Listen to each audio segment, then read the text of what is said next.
প্রিয় শিক্ষার্থীরা, আমরা প্রথমে আমাদের ফাইনাল পরীক্ষা খুব সামনে চলে আসছে, কাজে ফাইনাল পরীক্ষার সিলেবাসটা নিয়ে একটু আলোচনা করি।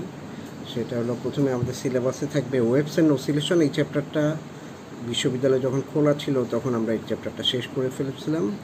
গ্র্যাভিটেশনাল চ্যাপ্টারটা, গ্র্যাভিটেশন, এই চ্যাপ্টারটা আমরা মনে হয় 70 থেকে 80% পর্যন্ত শেষ করেছিলাম, কিন্তু তারপরে আর কিছুটা ইউনিভার্সিটি বন্ধ হয়ে যায়। তারপর আমরা ইলাস্ট্রিসিটি আমরা কিছু ইউটিউব ভিডিওতে দিয়ে দিয়েছি। ভিসকোসিটি অ্যান্ড ফ্লুইড মোশন এটা শুরু করেছিলাম, আজকের ক্লাসে এটা শেষ হবে। এই চারটা জিনিস আমাদের ফাইনাল পরীক্ষার সিলেবাসে থাকবে। তো ফাইনাল এক্সামিনেশন সেটা একটা ওপেন বুক এক্সাম হবে। এখানে 4টা কোয়েশ্চেন থাকবে এবং 4টে আনসার করতে হবে, 10 মার্ক করে, 40 মার্কের আনসার, এবং এটাতে তোমরা 2 ঘন্টা সময় পাবে। এছাড়াও তোমাদেরকে একটা ভাইবা ভয়েস এক্সাম করতে হবে, যেটা আমি ওভার টেলিফোনে অথবা মেসেঞ্জারের ফোন করে তোমাদেরকে ভাইবাটা নেব। তো আজকে আমরা শুরু করি। আজকে আমরা শুরু করব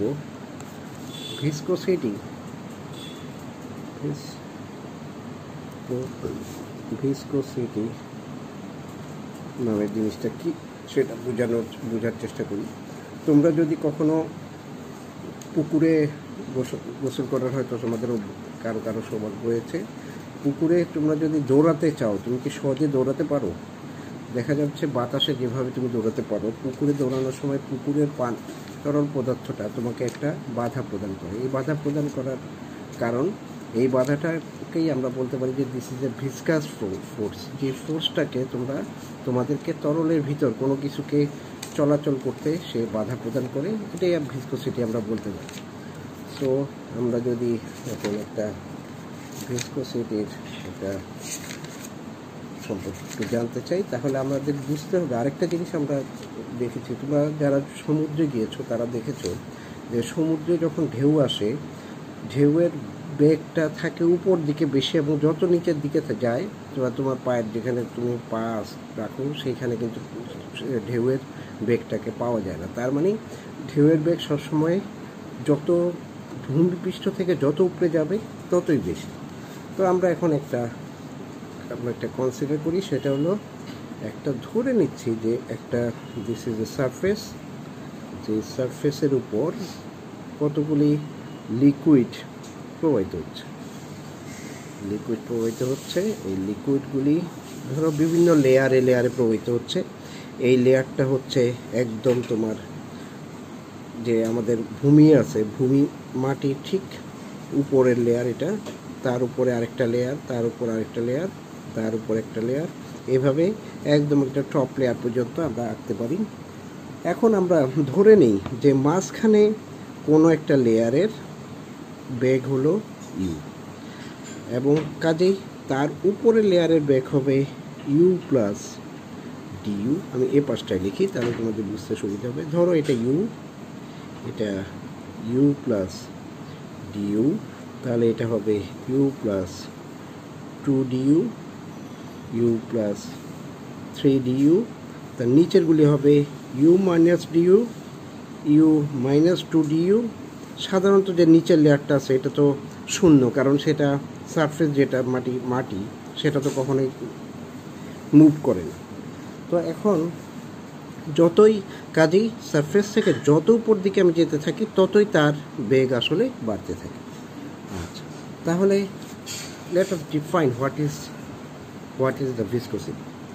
এখন সবসময় এই ঘটনাটা ঘটে যে এইখানে যে দুটো লেয়ার আছে, ধরো এই লেয়ারটা এবং এই লেয়ারটা, এরা একে অন্যকে বাধা প্রদান করে। যেমন ধরো নিচের লেয়ারটা চাই উপরের লেয়ারটা যেন জোরে যেতে না পারে।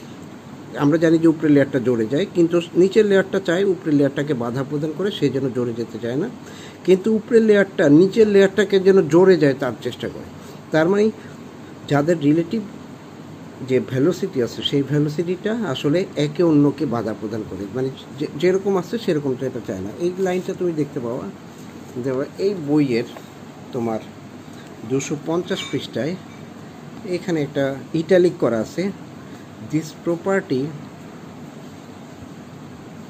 Property by virtue of which a liquid opposes the relative motion between the different layers is called viscosity or internal friction. এই জিনিসটা তুমি এখান থেকে শুরু করে একটা রিডিং দেবে, আমি যা বলেছি সব কিছু এখানে ইংরেজিতে লেখা আছে, তুমি এটা পড়বা। এখন যখন এই যে একটা লেয়ার আরেকটা লেয়ারকে বাধা প্রদান করে, এই জিনিসটাকে আমরা বলতে পারি, এই জিনিসটাকে বলা হয় ভিসকোসিটি। এখন এটাকে একটা ফোর্স আছে যেটা এটাকে বলা হয় একটা backward tangential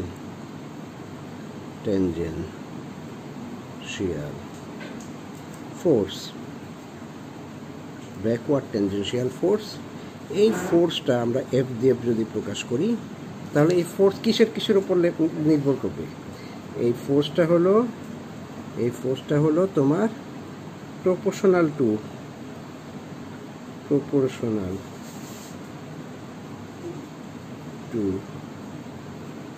area of layer,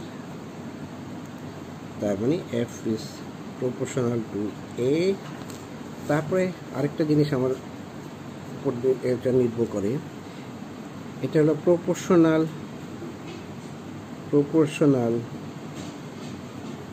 two velocity gradient. Velocity gradient বলতে বোঝায় হলো দূরত্বের সাথে ভেলোসিটি কিভাবে চেঞ্জ হয়। যেমন ধরো এটাকে আমরা বলতে পারি this is nothing but du by dx. এটাকে বোঝায় হলো velocity change with respect to the distance. এই এক্স বলতে আমরা বোঝাচ্ছি হলো ভূমি থেকে সে কত দূর উপরে আছে, যতই উপরে যাবে ততই সে তার ভেলোসিটি বাড়বে। Therefore F can be written as du by dx. এখন এই দুটাকে যদি আমি একসাথে করি, তাহলে আমরা লিখতে পারি F is proportional to A du dx. আর এই প্রপোর্শনালটি যদি আমি তুলে দিই, তাহলে একটা মাইনাস আসবে ডিইউ ডিএক্স। বইয়ে লেখা আছে এখানে কেন মাইনাসটা আসবে, চেক। বইয়ে লেখা আছে কেন মাইনাস আসবে, কারণটা হলো যতই এটা একে অন্যকে সবসময় তারা ভেলোসিটি সবসময় যেই ডিরেকশনে ফোর্সটা আছে এফ, সেই ডিরেকশনের উল্টা দিকে হলো ভেলোসিটিটা গমন করে, তার জন্য এই চিহ্নটা মাইনাস আছে। এটা ঠিক তুমি এই লাইনটা একটু বোঝার চেষ্টা করবে এই জায়গাটায়। আচ্ছা, so this is the direction. এখন এটাটাকে বলা হয় কোএফিশিয়েন্ট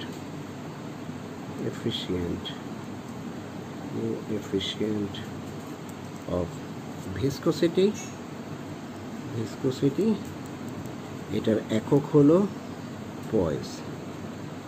তো তোমার জানতে হবে what do you mean by, একটা প্রশ্ন হতে পারে, what do you mean by one poise. Okay, এক পয়েস বলতে কি বুঝো, সেরকম একটা প্রশ্ন হতে পারে, জিজ্ঞেস করতে পারে, এটা বোঝার চেষ্টা করতে হবে। এবং অলসো এটার ডাইমেনশন কিভাবে বের করে সেটা তুমি জানতে পারো। ঠিক আছে, তো এই দুইটা জিনিস তোমরা এর ভিতর থেকে পড়তে পারো। তারপরে আমরা যে জিনিসটা পড়বো সেটার নাম হলো স্টোকস ল।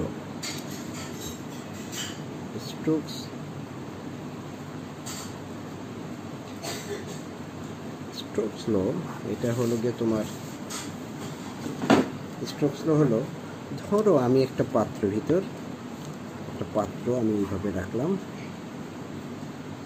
এরকম একটা পাত্র আছে, লম্বা ধরনের আমি একটা পাত্র রেখে দিলাম।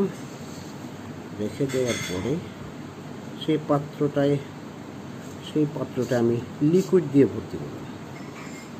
এখানে সব আমি লিকুইড দিয়ে দিলাম। লিকুইড দেওয়ার পরে আমি কি করব, একটা স্টিলের বল খুব আলতো করে এখান থেকে ছেড়ে দেওয়ার পরে গ্র্যাভিটেশনের জন্য সে প্রথমে তার বেগ বাড়তে থাকবে, বাড়তে সে নিচে যাবে। যতই তার বেগ বাড়তে থাকবে ততই একটা ভিসকাস ফোর্স বিপরীত দিকে কাজ করতে থাকে। গ্র্যাভিটেশন কাজ করছে এদিকে, ভিসকাস ফোর্স কাজ করবে এদিকে, এবং তখন এমন একটা অবস্থা হয়ে যাবে যে এটা বেগ বাড়তে বাড়তে আস্তে আস্তে এটা একটা কনস্ট্যান্ট বেগে চলে আসবে। তখন তার বেগ বাড়বেও না, কমবে না, সে ইকুয়াল ভেলোসিটিতে বা সমবেগে সে নিচের দিকে পড়তে থাকে। এই বেগটাকে বলা হয়, যে সমবেগে যে নিচের দিকে পড়তে থাকে তাকে বলা হয় তার টার্মিনাল ভেলোসিটি। টার্মিনাল ভেলোসিটি এটাকে আমরা সাধারণত ভি দিয়ে প্রকাশ করি। তাহলে আবার তোমাকে এক্সপ্লেন করি। একটা বল আমি আলতো করে ছেড়ে দিব, সাথে সে গ্র্যাভিটেশনের প্রভাবে তার বেগ আস্তে আস্তে বাড়তে থাকবে। যতই তার বেগ বাড়বে ততই ভিসকাস ফোর্স তার বিপরীত দিকে কাজ করবে এবং তার বেগকে কমিয়ে দিবে। একটা পর্যায়ে দেখা যাবে তার আর বেগ বাড়বে না, তখন সে সমবেগে নিচের দিকে পড়তে থাকবে। এই সমবেগটাকে আমরা টার্মিনাল ভেলোসিটি ভি বলে থাকি। এখন ধরো আমাদের যে রেজিস্টিভ ফোর্স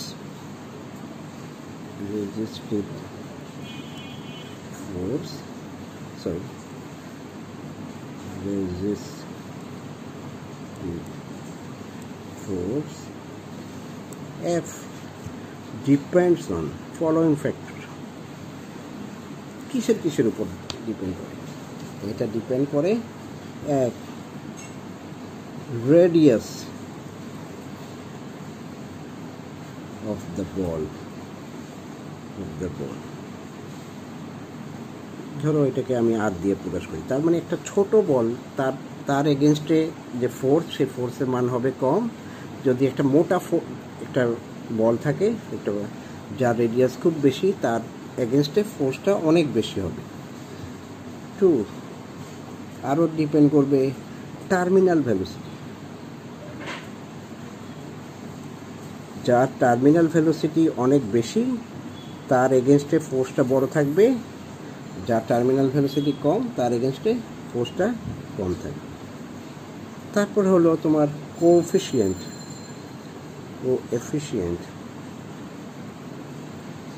অফ ভিসকোসিটি, এটাকে আমরা ইটা দিয়ে প্রকাশ করি। ঠিক আছে, এই হলো গিয়ে তিনটা জিনিস যাদের উপর আমি ডিপেন্ড করতে পারি।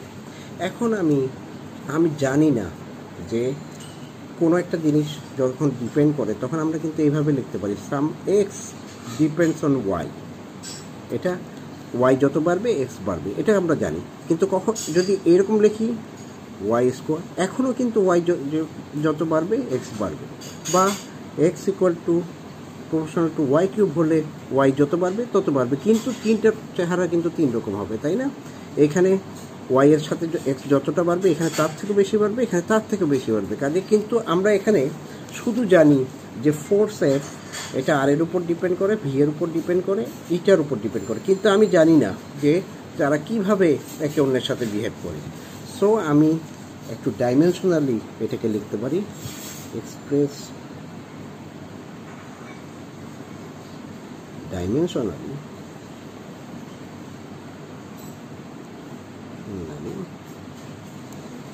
ডাইমেনশনালি আমরা লিখতে পারি, সাপোজ এফ এর ডাইমেনশন ইকুয়াল টু আর এর ডাইমেনশন টু দ্য পাওয়ার এ, আমি জানি না যেটা, সেটা আমাকে বের করতে হবে, ভি এর dimension to the power B, and eta এর ডাইমেনশন, ধরো এটাকে ধরলাম সি। এখন এইগুলি সবগুলির ডাইমেনশন আমি লেখার চেষ্টা করি। আমরা জানি ফোর্সের ডাইমেনশন হলো এম এল টি minus 2. Okay, so r এর ডাইমেনশন কি? শুধু l। v এর ডাইমেনশন কত? l t minus 1 to the power v, আর এটার ডাইমেনশন হলো, এটা তোমাদের বইয়ে করা আছে, এটা হলো m l minus 1 t minus 1 to the power c। এখন সবগুলি ডাইমেনশন আমি একটু একবারে করে লিখি। So m l t minus 2, এখানে দেখো l to the power a, l to the power b, R l to the power minus c। তার মানে লিখতে পারি l to the power a plus b minus c, and তারপর আমি লিখতে পারি m to the power c, তারপর লিখতে পারি আমি টি, টি এর পাওয়ার এখানে আছে মাইনাস বি, এখানে আছে মাইনাস।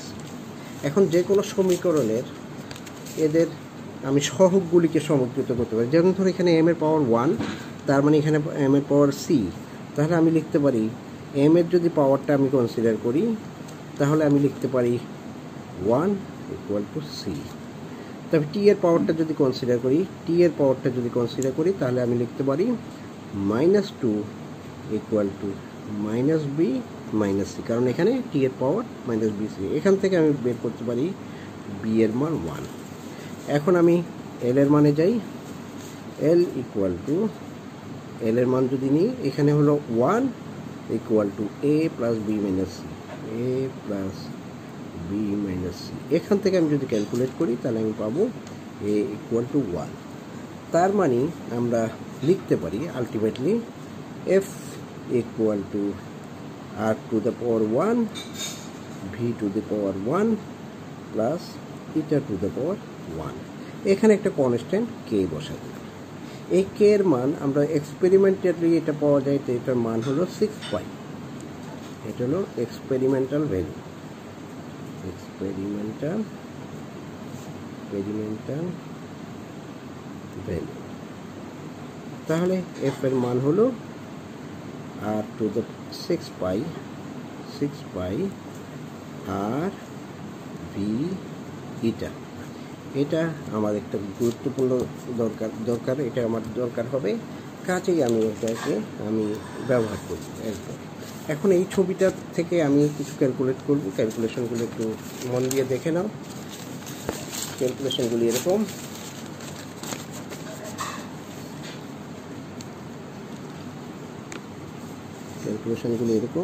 ধরো রেডিয়াস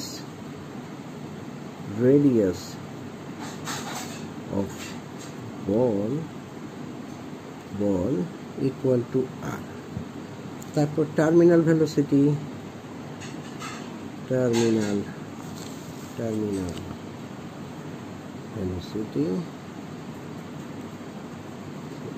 equal to v, তারপরে coefficient of velocity এটা, তারপরে density of ball, suppose rho, R density of liquid equal to suppose sigma, and then acha what is the weight of ball,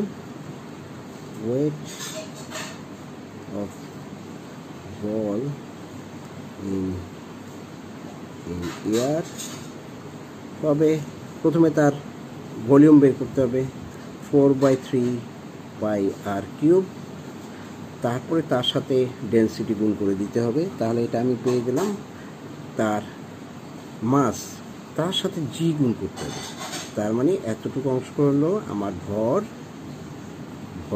তার সাথে জি। আমরা জানি ডাব্লু ইকুয়াল টু mg, তাই না?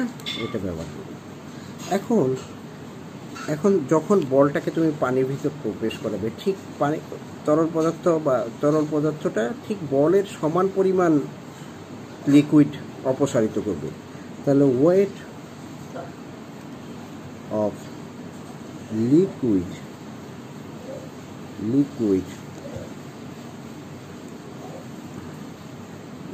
Liquid এটাকে আমি একটু লিখি equal volume of solid or ball. এটা কি হবে?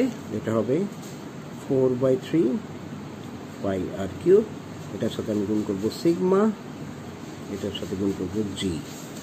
এখন নিউটনের সূত্র, আমরা আর্কিমিডিস একটা সূত্র আবিষ্কার করেছিলেন যে একটা মানুষ বা একটা পদার্থ যদি তরল পদার্থের ভিতর তাকে দ্রবীভূত করা হয়, তখন সে যে পরিমাণ তরল অপসারিত করে তার ওজন হলো তার ওই লিকুইডের ভিতর ওই পদার্থের ওজনের সমান। So what is the net weight of ball in liquid, এটা হবে এটা থেকে এটা বিয়োগ 4/3 by r cube rho g minus 4/3 by r cube sigma g. So this is equal to 4/3 by r cube rho minus sigma into g. এখন এইটা একটা force, যে ফোর্সটা আসলে নিচের দিকে যাচ্ছে। এখন এই ফোর্সটা কার সমান? এটা সমান হলো ভিসকোসিটি ফোর্সের সমান, but upward force of viscosity equal to, আমরা জানি এটা একটু আগে আমরা বের করছি 6 পাই এটা আর ভি। তাহলে আমি এই দুটাকে আমি সমান বলে দিতে পারি, কারণ আপওয়ার্ড ফোর্স অফ ভিসকোসিটি আর গ্র্যাভিটেশনাল ফোর্স এই দুটা সমান। সো 6 পাই এটা R V equal to 4/3 pi R cube rho minus sigma into g. তাহলে আমি বের করতে পারি V equal to 2s R square by 3 rho minus sigma into g. আবার কখনো সরি, এটা হবে 9 ইটা, আর ইটা যখন আমি বের করব তখন হবে 9v 2r square rho minus sigma g. এই দুটো সূত্র ব্যবহার করে আমার অনেকগুলি অঙ্ক করতে হবে। সো আমি তোমাদেরকে কয়েকটা অঙ্ক বলে দিই। তুমি প্রথমে যেটা করবা সেটা হলো পেজ 252, এটার এক্সাম্পল 7.11 7.12, এগুলো হলো এক্সাম্পল, এগুলো এক্সারসাইজ নয়। তারপরে তুমি চলে যাবা এই বইয়ের এক্সারসাইজে আমি কয়েকটা অঙ্ক বলে দিব, এই অঙ্কগুলি তোমার করতে হবে।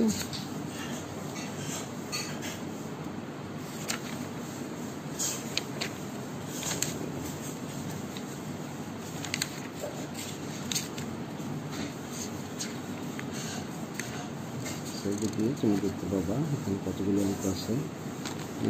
তোমার যেমন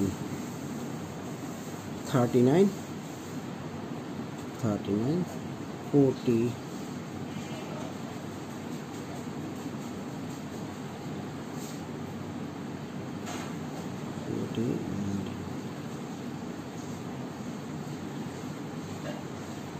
এই দুটো অঙ্ক মেনলি করতে হবে। এই দুটো অঙ্ক খুব মনোযোগ দিয়ে তোমাদের করতে হবে।